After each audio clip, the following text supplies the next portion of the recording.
Hello दोस्तों, स्वागत है आज के इस वीडियो में।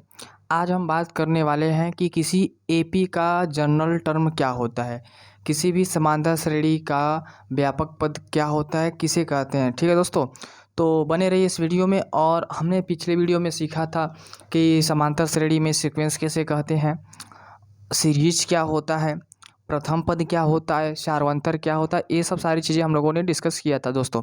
तो आज की इस वीडियो में हम बात करने वाले हैं कि समांतर श्रेणी का व्यापक पद किसे कहते हैं, व्यापक पद क्या होता है।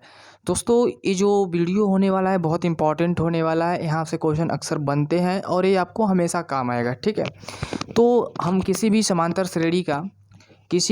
श्रेणी का दोस्तों हम लोग प्रथम पद कैसे लिखते हैं। किसी भी समांतर श्रेणी का प्रथम पद ए से डिनोट करते हैं। ठीक है, और उसके सारवंतर को किसे डिनोट करते हैं, डी से डिनोट करते हैं, ये आपको पता है। तो यहाँ पे हम मान लेते हैं कि माना किसी एपी का प्रथम पद क्या है भैया, प्रथम पद ए तथा सारवंतर क्या होगा बताइए। सारवंतर आप क्या मानेंगे, डी है। ठीक है, तो भैया आप एज्यूम कर लेंगे क्योंकि प्रथम पद को ए से डिनोट किया है और सारवंतर को हमेशा स्मॉल डी से डिनोट किया जाता है। ठीक है, तो अब हम यहाँ से सीरीज को कैसे लिखेंगे, सीक्वेंस कैसे बनाएंगे। ठीक है, यहाँ से हम लोग सीरीज कैसे लिखेंगे, सीक्वेंस कैसे लिखेंगे। ठीक है, तो आप बताइए सीक्वेंस सीरीज यहाँ से कैसे लिखेंगे। तो यहाँ से अगर आप सीक्वेंस या लिखने जा रहे हैं कि किस प्रकार से लिखा जाता है, श्रेणी के पदों को किस प्रकार से लिखेंगे, तो यहाँ से आप श्रेणी के पदों को लिखेंगे ए कामा ए प्लस डी कामा ए प्लस 2d कामा ए प्लस 3d कामा ए प्लस 4d कामा डॉट डॉट डॉट। ठीक है मेरे भाई, कहने का मतलब आपको यह है कि आपको किसी एपी का प्रथम पद दिया है ए और उसका कॉमन डिफरेंस कितना दिया है, डी दिया है। तो आप श्रेणी के पदों को लिख सकते हैं ऐसे। ध्यान दीजिएगा, यहाँ पे डी की कोफिशिएंट कुछ नहीं है, 0 है। यहाँ पे दूसरे पद में डी का कोफिशिएंट क्या है, 1 है। तीसरे पद में डी का कोफिशिएंट क्या है, 2 है।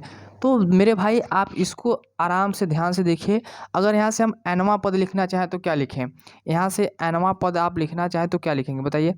एनवां पद लिखना चाहेंगे तो क्या लिखेंगे, किसी भी एपी का एनवां पद लिखना चाहें तो आप क्या लिखेंगे बताइए।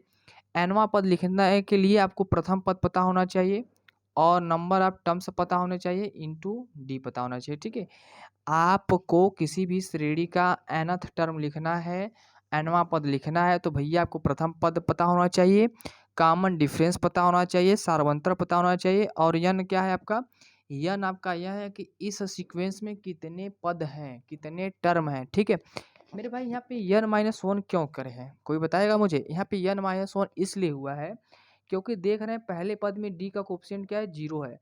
दूसरे पद में डी का कोफिशिएंट क्या है, 1 है। तीसरे में डी का कोफिशिएंट क्या है, 2 है। मतलब तीसरे में 2 है। कहने का मतलब यह है कि अगर हम nth टर्म लिखने जा रहे हैं तो जो डी का गुणांक होगा हमेशा 1 होगा, 1 कम होगा। ठीक है, किससे कम होगा ये, जैसे मान लीजिए मुझे चौथा पद लिखना है तो चौथा पद कैसे लिखेंगे, A4 is equal to a plus 3d लिखेंगे। यहाँ पे चौथा पद लिख रहे हैं तो यहाँ पे हमारा डी का गुणांक कितना है, 3 है। इसी प्रकार आप एनवां टर्म लिख रहे हैं तो डी का गुणांक क्या होगा, 1 कम होगा। ठीक है, तो इसके मदद से आप इसको समझ गए मेरे भाई। तो किसी भी एपी का किसी भी समांतर श्रेणी का nth टर्म लिखना हो तो क्या लिखेंगे, एनवां पद क्या होता है, a plus n-1 equal to D होता है। ठीक है भाई, n-1 डी होता है। अगर मान लीजिए आपको इसी श्रेणी का आपको लास्ट पद दिया रहे, अंतिम पद दिया रहे, तब चलिए मान लेते हैं। यहाँ पे ध्यान दीजिएगा, माना यदि एपी का अंतिम पद क्या क्या बताइए भैया, अंतिम पद यल हो तो ठीक है, अंतिम पद को किससे शो करते हैं, लास्ट टर्म को किससे शो करते हैं हम लोग, स्मॉल यल से शो करते हैं। किससे शो करते हैं मेरे भाई, स्मॉल यल से शो करते हैं। मान लीजिए आपका जो लास्ट टर्म आएगा कुछ भी रहेगा उसका जो होगा क्या आपने एज्यूम किया यल, तो यहाँ से यल की जो वैल्यू आएगी, यल का जो फार्मूला बनता है आपका बनता है भैया L is equal to a plus n-1 into D. ठीक है, आपके दो फार्मूले यहाँ से बन के चले आए। एक तो nth टर्म आपका पूछा जाएगा तो या आपका अगर अंतिम पद दे दिया यल तो आप इस प्रकार से लिख सकते हैं। ठीक है मेरे भाई, यहाँ तक कोई समस्या हो तो बताइए, इसमें कोई आपको कन्फ्यूजन हो तो बताइए।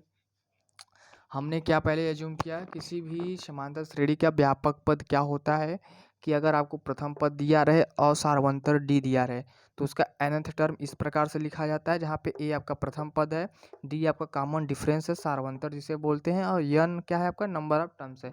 इस सीरीज में कितने आपके टोटल पद हैं उसको शो किया जाता है, ठीक है। उसी को हम बोलते हैं nवां पद बोलते हैं, ठीक है। क्या बोलते हैं? nवां पद। और nवें पद को ही व्यापक पद बोला जाता है मेरे भाई, इसी को बोलते हैं व्यापक पद। किसी भी सीरीज का क्या है? यहाँ व्यापक पद है, ठीक है। कोई कन्फ्यूजन नहीं होगा, ठीक है, यहाँ पे कोई कन्फ्यूजन नहीं है। तो अब हम क्या करेंगे यहाँ पे, इतना तो आपको समझ में आ गया है, ठीक है। अब किसी समांतर श्रेणी के प्रारंभ से 8वें पद तथा अंत से 8वें पद का जो योग होता है वो अंतिम पद के योग के बराबर होता है, ठीक है। तो यहाँ से समझ में आया कि नहीं, पहले बताइए इतना। अगर मान लीजिए मैं प्रारंभ से 8वां पद निकालना है, मान लीजिए प्रारंभ से हमें कोई टर्म निकालना है जिसका नाम 8वां है, तो यहाँ पे लिखेंगे क्या, ध्यान दीजिएगा, फार्मूला है सब। प्रारंभ से 8वां पद क्या होता है भैया, a plus n-1 into D, ठीक है। ये आपका प्रारंभ से 8वां पद हो गया। अब अंतिम से क्या हो जाएगा, अंतिम से 8वां पद, बताइए अंतिम से 8वां पद, तो अंतिम वाला जो पद होगा यल होगा, तो यल माइनस n-1 इंटू डी हो जाएगा। यहाँ पे ये जो है प्रारंभ है, प्रारंभ इसलिए यहाँ पे हमने क्या लिखा है, प्रथम पद लिखा है, यहाँ पे हमने क्या लिखा है, प्रथम पद लिखा है।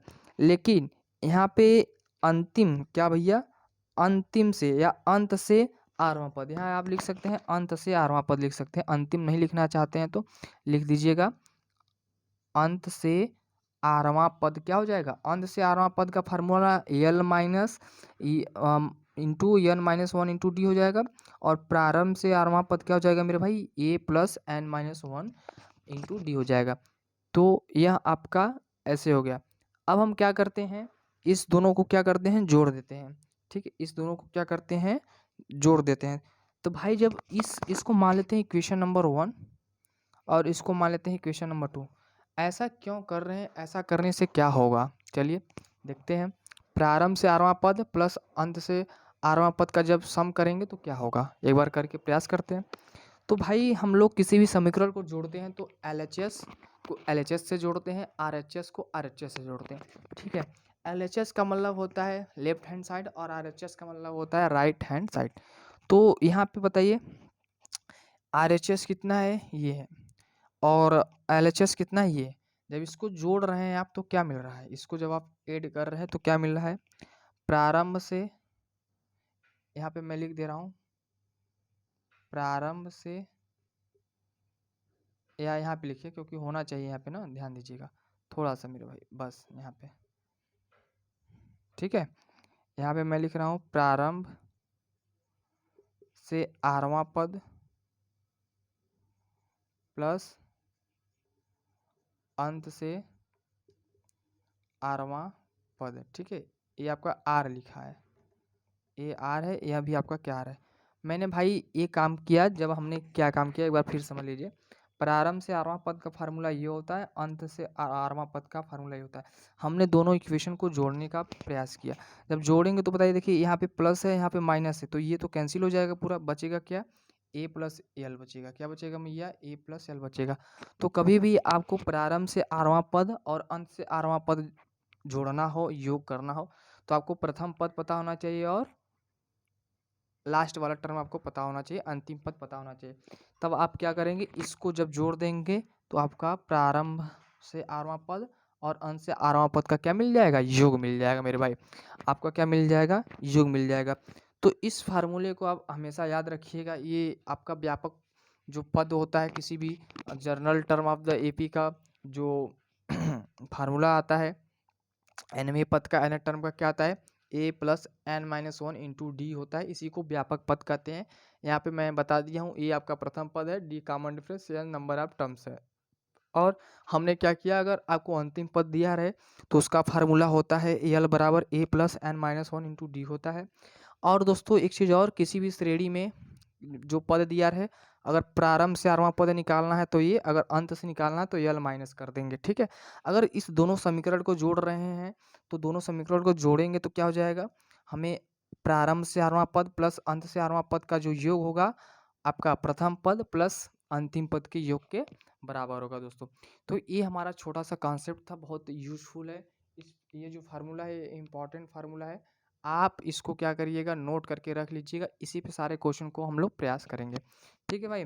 तो चलिए मिलते हैं नेक्स्ट क्लास में, तब तक के लिए इसको आप ध्यान में रखे रहिएगा, पढ़ते रहिएगा, ठीक है। Okay, thank you.